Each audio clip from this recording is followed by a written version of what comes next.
اعوذ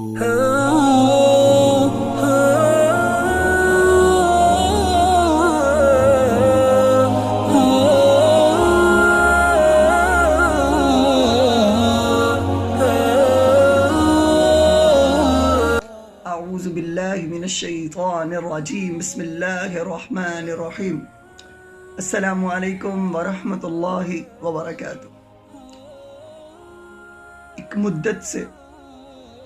مدت سے میری ماں سوئی نہیں تابش، ایک مدت سے میری ماں سوئی نہیں تابش۔ میں نے ایک بار کہا تھا مجھے ڈر لگتا ہے، میں نے ایک بار کہا تھا مجھے ڈر لگتا ہے۔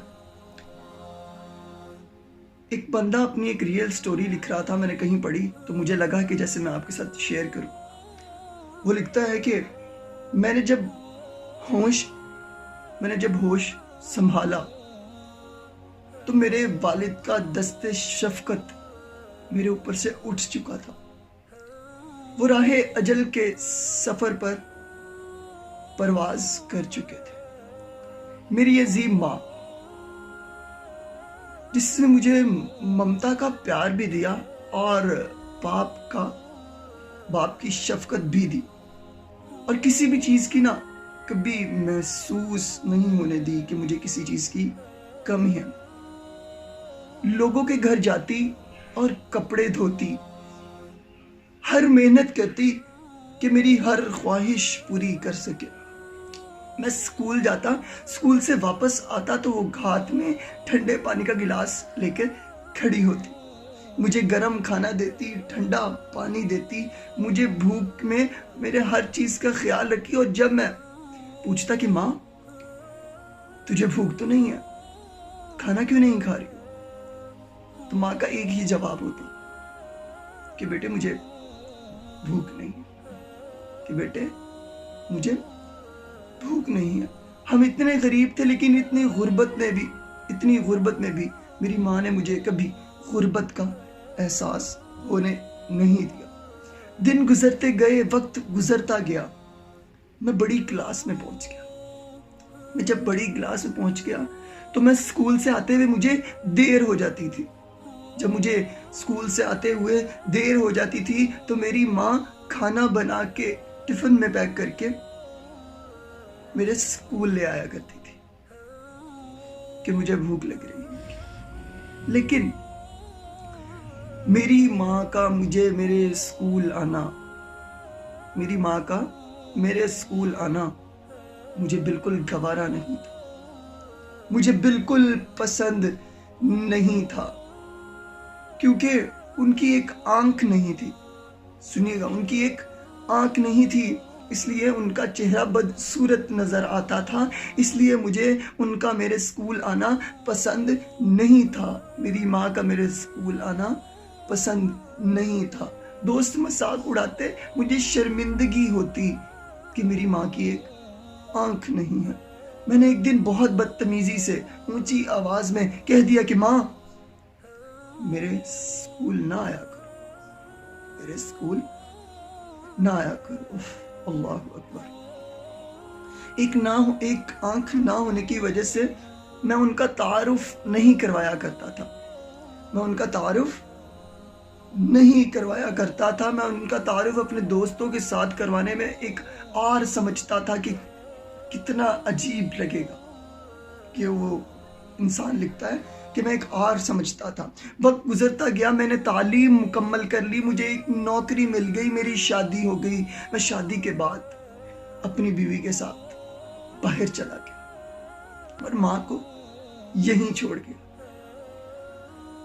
اور لکھتا ہے کہ میں نے اپنی ماں کا خیال پورا رکھا اور ان کو اولڈ ہاؤس میں چھوڑ گیا۔ اولڈ ہاؤس والوں نے جتنی رقم مانگی، کہ جتنے پیسے مانگے، میں نے اس سے زیادہ دیے، پیسے اس سے زیادہ دیے کہ ان کا خیال رکھا جائے، پورے طور پہ ان کا خیال رکھا جائے۔ ٹھیک 1 سال بعد مجھے فون آیا اولڈ ہاؤس سے کہ آپ کی ماں کی طبیعت خراب ہے۔ میں بہت زیادہ مصروف تھا وہاں پہ، میں نے آنے کی بجائے ایک رقم بھیج دی کہ میری ماں کا اچھا علاج کرایا جائے اور ان کی دیکھ بھال کی جائے۔ میں نے آنا مناسب نہیں سمجھا۔ ٹھیک 6 مہینے بعد میں واپس آیا اور اولڈ ہاؤس گیا اپنی ماں سے ملنے، لیکن اولڈ ہاؤس والوں نے بتایا کہ اب آپ کی ماں مر چکی ہے۔ کیا؟ آپ کی ماں مر چکی ہے، آپ کی ماں مر چکی ہے۔ اس کے بعد انہوں نے کہا کہ ایک خط، ایک لیٹر آپ کی ماں نے آپ کے لیے چھوڑا ہے، اور اس لیٹر پر کیا لکھا تھا؟ وہ بندہ لکھتا ہے کہ لکھا تھا، میری ماں نے لکھا، میرے لختے جگر تو چھوٹا سا تھا کہ ایک سانحہ ہوا جس میں تیری ایک آنکھ ضائع ہو گئی تھی، میں نے اس وقت تجھے اپنی ایک آنکھ دے دی تاکہ میرے لال کی شکل بدصورت نہ نظر آئے۔ خدا تمہیں ہمیشہ اپنی امان میں رکھے، یہ میری دعا ہے۔ اللہ اکبر۔ اس خط میں یہ لکھا تھا، جس آنکھ کی وجہ سے اس کا بچہ کسی سے تعارف کرنے میں آڑ سمجھتا تھا، اس کی ماں کی وہ آنکھ اس کو دی ہوئی آنکھ تھی کہ میرے بچہ کسی کے سامنے کمی محسوس نہ کرے، کسی کے سامنے بدصورت نہ نظر آئے۔ صرف یہ کام ایک ماں ہی کر سکتی ہے۔ اور آپ مجھے بتائیں کون شخص آپ کو اپنی آنکھ دے سکتا ہے؟ امام علی مرتضیٰ علیہ السلام فرماتے ہیں کہ جو اپنی ماں کو راضی کر لے وہ ایسا سمجھے کہ اس نے اللہ تعالیٰ کو راضی کر لیا ہے۔ اللہ اکبر۔ امام محمد مہدی علیہ السلام فرماتے ہیں کہ اگر پوری زندگی تم اپنی عبادت میں گزار دو، اپنا پورا پیسہ، اپنی پوری زندگی میں کمایا ہوا پیسہ، دولت اللہ کی راہ میں گزار دو، اور اس کی راہ میں، اللہ تعالیٰ کی راہ میں شہید تک ہو جاؤ، تب بھی اس کی شفاعت نہیں پا سکتے اگر تم نے اپنی ماں کا دل دکھایا، اپنی ماں کو ناراض رکھا ہے۔ اس لیے اپنی ماں کو راضی کرنا بہت زیادہ ضروری ہے۔ اپنی ماں کو راضی رکھیں، اللہ تعالیٰ بھی اس میں آپ سے راضی ہو جائے گا۔ ماں جو ہے نا، ایک محسوس کرنے کی چیز ہے۔ ماں کبھی بولتی نہیں ہے کہ مجھے اس چیز کی ضرورت ہے۔ اگر ایک بیٹا محسوس نہیں کر سکتا نا کہ اس کی ماں کیا چاہتی ہے، تو پھر وہ بیٹا نہیں۔ منور رانا کچھ شعر جو مجھے بہت زیادہ پسند ہے منور رانا کے، وہ کہتے ہیں، اے اندھیرے دیکھ لے منہ تیرا کالا ہو گیا، اے اندھیرے دیکھ لے منہ تیرا کالا ہو گیا، ماں نے آنکھیں کھول دیں گھر میں اجالا ہو گیا۔ اس طرح وہ میرے گناہوں کو دھو دیتی ہے، ماں بہت غصے میں ہو تو رو دیتی ہے۔ کسی کو گھر ملا حصے میں یا کوئی دکان آئی، میں گھر میں سب سے چھوٹا تھا، میرے حصے میں میری ماں آئی۔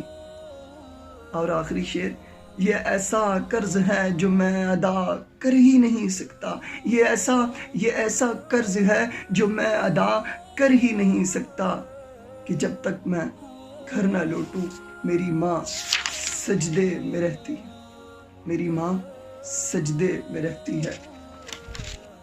ایک نعت ہے جو مجھے پرسنلی بہت زیادہ پسند ہے، میں نے سوچا کہ اس ویڈیو میں آپ کے ساتھ وہ نعت شیئر کروں گا۔ وہ نعت ہے، موت کی آغوش میں جب تک کہ سو جاتی ہے ماں، موت کی آغوش میں جب تک کہ سو جاتی ہے ماں،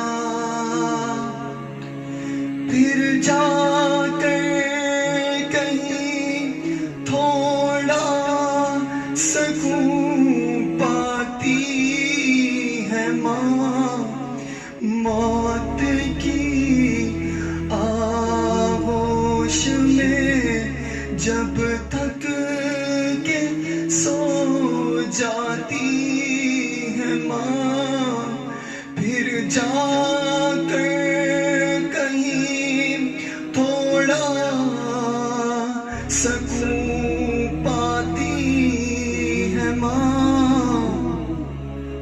فکر میں بچوں کے یوں اس طرح کھل جاتی ہے ماں، اور فکر میں بچوں کے کچھ اس طرح کھل جاتی ہے ماں۔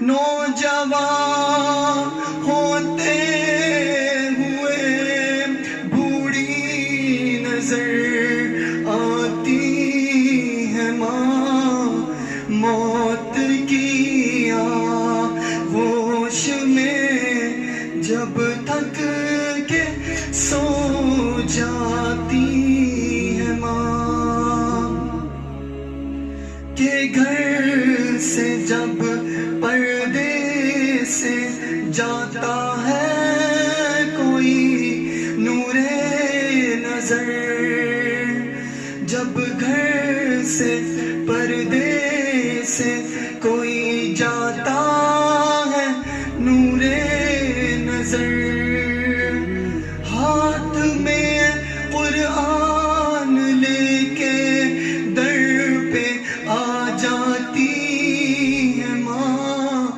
موت کی آغوش میں جب تھک کے سو جاتی ہے ماں۔